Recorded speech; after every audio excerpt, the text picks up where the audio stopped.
Now it's time to animate his hat blowing off.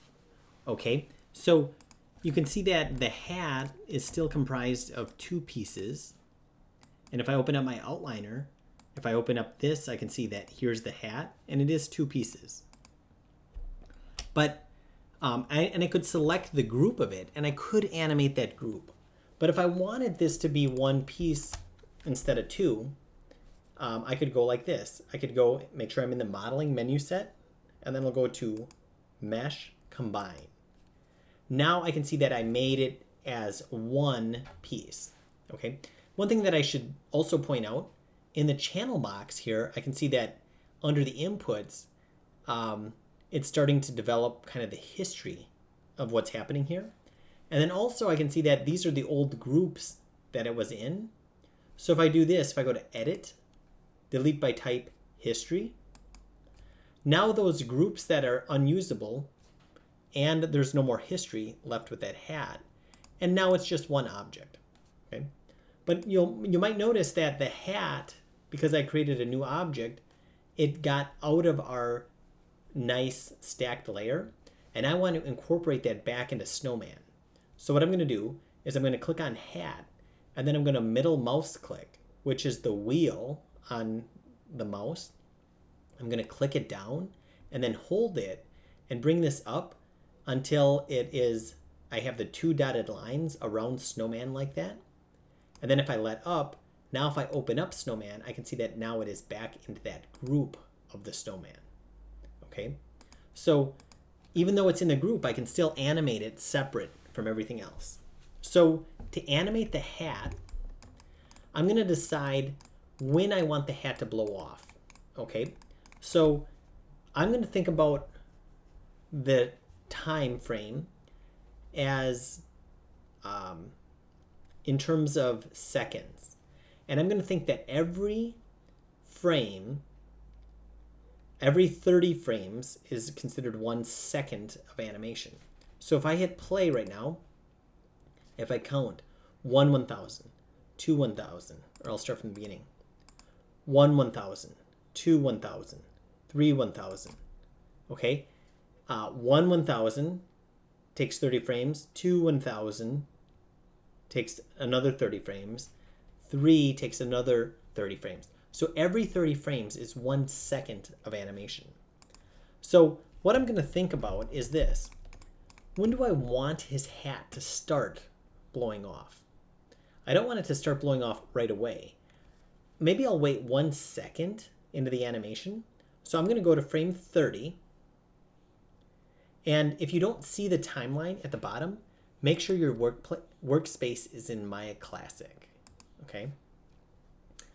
I'm going to go to frame 30, and then I'm going to click on my Move, Rotate, or Scale. So I'm going to click on my Move, and I want to make sure that my pivot point is at the center of the hat. So I'm going to go to Modify, Center Pivot. Okay, that looks good. And now at frame 30, I'm going to press S as in Set Key.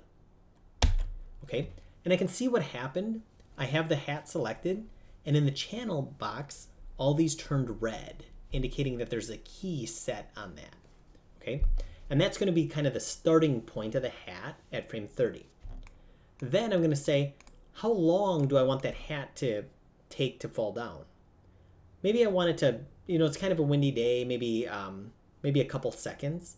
So 2 seconds would be at 90, because that would be 60 frames in between there. So I'm going to go to frame 90, and then I'm going to reposition this hat where I would want it to be.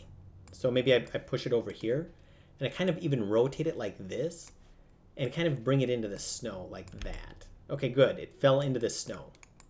And now I can press S again, and you can see that there's another red tick mark. So now if I rewind and hit play, it waits for 1 second, and then the hat goes like that. Okay. Now that's not really that convincing right now, because well, for one, it goes through his head and then it goes through the fence.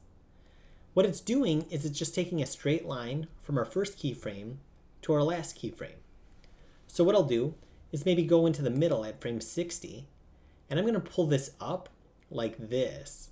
So it kind of has this arcing motion, like from his head and then I want it to kind of go down there. So it's gonna feel like the wind kind of grabbed it. And now I'm going to, at this position, I'm gonna press S at frame 60.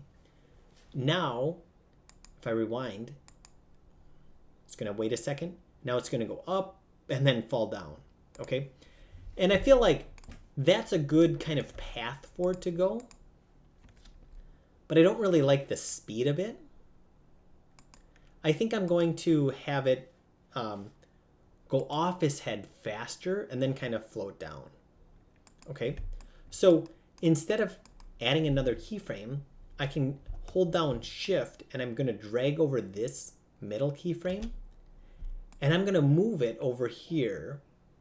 So it only takes a little bit of time to get up there and then it's going to kind of drift down. Okay, so I'm just kind of readjusting the timing. So now if I rewind and hit play. Okay, cool. That's kind of more like it. I feel like I've got this gust of wind that comes, and then his hat goes like that. And maybe just to get fancy, maybe I go into the middle here. And what if I did a rotation like this? Let's see what happens. I don't even know if that's going to look good, but I'll press S.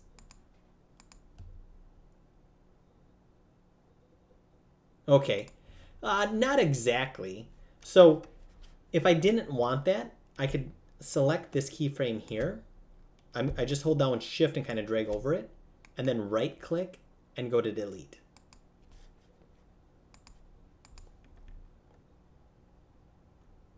Okay, maybe I do this instead. Maybe I jump to the keyframe using my jump to keyframe button. I can see here now I'm jumping to the keyframes. And maybe on this keyframe, I'm going to rotate this all the way around like that and see what that looks like. Okay, and then press S once again to set a keyframe.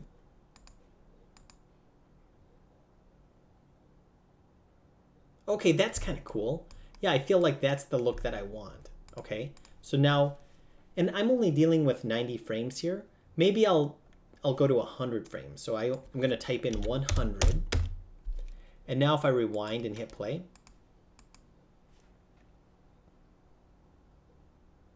okay, great. We have our animation set. And one other thing that I want to kind of address is the snowflakes. Okay, I can see that it looks like they start falling down and then they kind of jitter and kind of move. And that's because of our start state that we have on them. So if I select the snowflakes, I'm going to go to the snow particles. And what I'm going to do is I'm just going to play this scene for a little bit. And when the snowflakes start moving this way,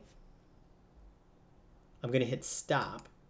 And with the snowflakes still selected, and I can see that they're selected right here, I'm going to go to Effects, and then I'm going to go into redo a start state. So Field Solvers, Initial State, set for selected. Now if I rewind and hit play, now the snow looks a lot less kind of disruptive. Okay, great. So I think that we're all set, and now in the next lesson I'll show how we're going to continue this scene.